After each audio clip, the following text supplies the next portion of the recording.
नमस्कार दोस्तों, दिग्विजय शर्मा एकेडमी में आपका स्वागत है। आज हम AWS PRT के प्रीवियस ईयर क्वेश्चन करने वाले हैं जो कि हिंदी के होंगे। ये क्वेश्चन हमने 2019 में जो एग्जाम हुआ था वहां से लिए गए हैं। तो ठीक है, स्टार्ट करते हैं। पहला क्वेश्चन है, करुण रस का स्थायी भाव क्या है? तो करुण रस का स्थायी भाव होता है शोक। अगर आपको रस छंद से रिलेटेड और इन्फॉर्मेशन चाहिए तो मैंने एक छोटा सा वीडियो बनाया था 3 मिनट का, जो कि आप चैनल पर देख सकते हैं। वो काफी इंपॉर्टेंट है इस एग्जाम के लिए, तो आप देखिएगा उसे जरूर। ठीक है। चाय किस भाषा का शब्द है? तो चाय जो है वो चीनी भाषा का शब्द है। मनमाना में कौन सा समास है? तो मनमाना का अगर हम समास विग्रह करते हैं तो ये होता है मन से माना, मन के द्वारा माना गया। तो इसमें समास हो जाएगा तत्पुरुष समास। मीनाक्षी का पर्यायवाची है, मीनाक्षी का अर्थ होता है मछली जैसी आंखों वाली। तो इसका अर्थ मछली नहीं होगा, इसका अर्थ होता है दुर्गा। ये दुर्गा के लिए प्रयोग होता है मीनाक्षी। जंगल का पर्यायवाची है, तो जंगल का पर्यायवाची होता है कांतार। प्रमोद मतलब खुशी होती है, विश्रांति होता है विश्राम के लिए यूज होता है ये। अगला क्वेश्चन है, निम्नलिखित में से कौन सरस्वती का पर्यायवाची नहीं है? तो वीणा, पाणी, महाश्वेता और भारती ये सरस्वती का पर्यायवाची हैं। पद्मा जो है वो सरस्वती का पर्यायवाची नहीं है, ये लक्ष्मी का पर्यायवाची होता है पद्मा, इसीलिए यही हमारा करेक्ट आंसर हो जाएगा।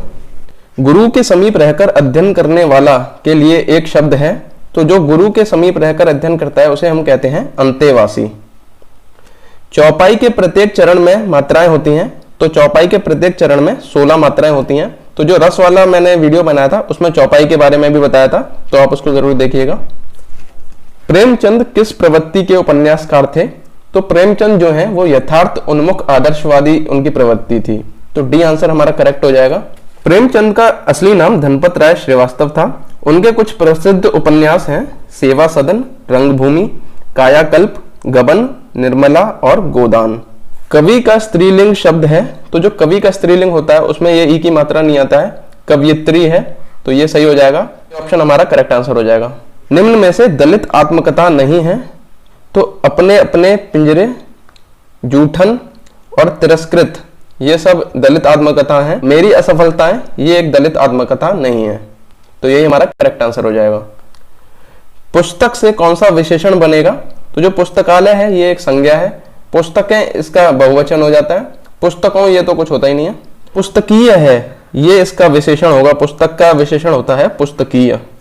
हिंदी गद्य का जन्मदाता किसे माना जाता है? तो हिंदी गद्य का जन्मदाता माना जाता है भारतेंदु हरिश्चंद्र को, तो सी हमारा करेक्ट आंसर हो जाएगा। पुरस्कार में कौन सी संधि होती है? तो पुरस्कार का अगर संधि विच्छेद किया जाता है तो ये होता है पुरः प्लस कार, तो ये हो जाएगा विसर्ग संधि। अमित शब्द का विलोम है, तो अमित का विलोम होता है परिमित। तो अभी हम अपठित गद्यांश करेंगे। तो गद्यांश को पढ़ने से पहले हम क्या करेंगे, पहले क्वेश्चन पढ़ लेंगे, जिससे क्या होगा गद्यांश जब पढ़ेंगे तो हमें पता होगा एग्जैक्टली हमें कौन से क्वेश्चन का आंसर ढूंढना है, तो हमें आंसर जल्दी मिल जाएगा और हमारा समय बचेगा। इसीलिए क्वेश्चन पढ़ते हैं। तिलक ने क्यों कहा है कि नरक में भी पुस्तकों का स्वागत करेंगे? नरक में पुस्तक पढ़ने का समय होगा, पुस्तकें मनुष्य को देवता बना देती हैं, पुस्तकों में नरक को भी स्वर्ग में बदलने की शक्ति है, अधिकतर पुस्तकें नरक में ही ले जाती हैं। श्रेष्ठ पुस्तकों का व्यक्ति पर क्या प्रभाव पड़ता है? जाति का उत्कृष्ट होता है, सात्विक वृत्तियां जागृत होती हैं, स्वर्ग में जाने का मार्ग पता चलता है, महान विभूति बनाता है। विचारों के युद्ध में पुस्तक ही अस्त्र है, ये अस्त्र लिखा है। पुस्तकें सही मार्ग दिखाती हैं, पुस्तकें लड़ने का सही तरीका बताती हैं, पुस्तकें अच्छा राष्ट्र है, पुस्तकें सदा विजयी होती हैं। विभूति शब्द का हमें पता लगाना है कि ये पुल्लिंग स्त्रीलिंग है या विशेषण है या क्रिया विशेषण है। प्रस्तुत गद्यांश का शीर्षक बताना है। ठीक है, तो अभी गद्यांश पढ़ते हैं। लोकमान्य तिलक का कथन है, मैं नरक में भी पुस्तकों का स्वागत करूंगा क्योंकि इनमें वह शक्ति है, जहां वे होंगी वहां अपने आप स्वर्ग बन जाएगा। तो स्वर्ग बनाने की बात यहाँ पे हुई है। तो इससे हमें पहले क्वेश्चन का आंसर मिल गया है। तिलक ने क्यों कहा कि नरक में पुस्तकों का स्वागत करेंगे? तो उन्होंने इसलिए कहा क्योंकि पुस्तकों में नरक को भी स्वर्ग में बदलने की शक्ति है, तो सी ऑप्शन इसका सही आंसर हो जाएगा। श्रेष्ठ पुस्तकें मनुष्य, समाज और राष्ट्र का मार्गदर्शन करती हैं। संसार के इतिहास पर दृष्टिपात करने पर हम देखते हैं कि संसार की अनेक महान विभूतियों पर किसी न किसी श्रेष्ठ पुस्तक का प्रभाव पड़ा। विभूति का यहाँ पर पूछा गया था स्त्रीलिंग है या पुल्लिंग है, तो अगर हम यहाँ सेंटेंस पढ़ते हैं संसार की अनेक महान विभूतियां, तो की शब्द प्रयोग होता है स्त्रीलिंग के लिए, इसलिए विभूति जो है वो स्त्रीलिंग है। Mahatma Gandhi, Tolstoy, Abraham Lincoln सभी के जीवन में श्रेष्ठ पुस्तकों का महत्वपूर्ण योगदान था। लेनिन में क्रांति की भावना कार्ल मार्क्स के साहित्य को पढ़कर ही जागी थी। किसी भी जाति के उत्कर्ष या अपकर्ष का लेखा जोखा उसके साहित्य से पता चलता है। गुप्त काल को भारतीय इतिहास का स्वर्ण युग कहा जाता है क्योंकि उस काल में अत्यंत उत्कृष्ट पुस्तकों की रचना की गई थी। विचारों के युद्ध में पुस्तक ही अस्त्र है क्योंकि पुस्तकों का हमारे विचारों पर गहरा प्रभाव पड़ता है तथा पुस्तकों के विचार ही आज की काया पलट करते हैं। श्रेष्ठ पुस्तकें मनुष्य को पशु से देवता बनाती हैं, उसकी सात्विक वृत्तियों को जागृत करती हैं तथा उसे असत्य से सत्य की ओर, अंधकार से प्रकाश की ओर ले जाती हैं।